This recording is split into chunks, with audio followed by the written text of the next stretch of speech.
From having a very cushy job in a bank to starting NoBroker, which is the first of its kind real estate prop tech firm, which is now a unicorn and which has a very different business model. How has the journey been for you so far? So the journey has had all ups and downs. So when we left our jobs and when we started No Broker, for more than a year, no one invested in us because the concept is very, very new. In the entire world, this concept has not been copied from US or China. So there's no one in the world that does non-brokerage in real estate. We are the only one.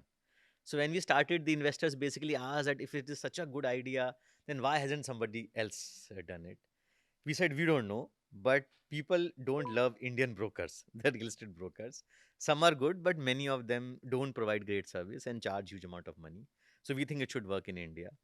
But there was a huge struggle because other startups haven't had a huge success in real estate. So it's a tough category to have. But then we started, we were funded, and then ups and downs happened. So for the first 5 years, we were extremely frugal. So we did not used to spend money at all. We three founders in our mid 30s, whenever we used to travel, despite having 18 crore in the bank, we used to share a hotel room, three of Okay. us with extra bed. So we were very frugal.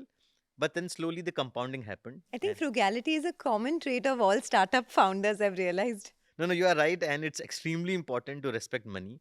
So I know that many a times it is assumed that startup basically means burning a lot of cash and raising a lot of money. But respecting money is one of the core things, which at least for no broker has worked well.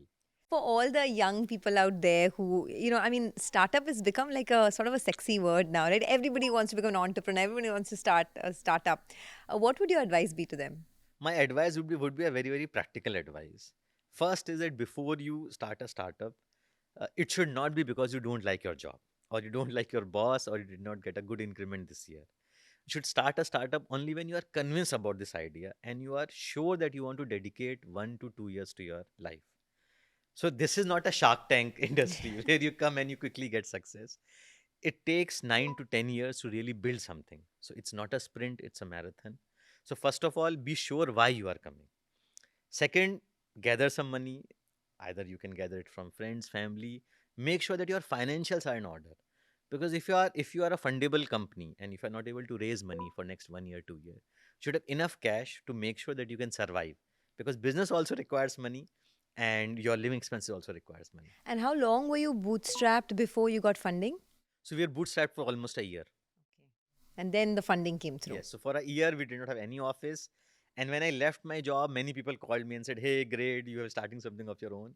But then you are just sitting alone in your home on your bed with the legs folded, seeing And some, there's no salary coming there every is no month. salary coming, and you are wondering, had you gone to office today, you would have made so much money. So all that hawa goes away.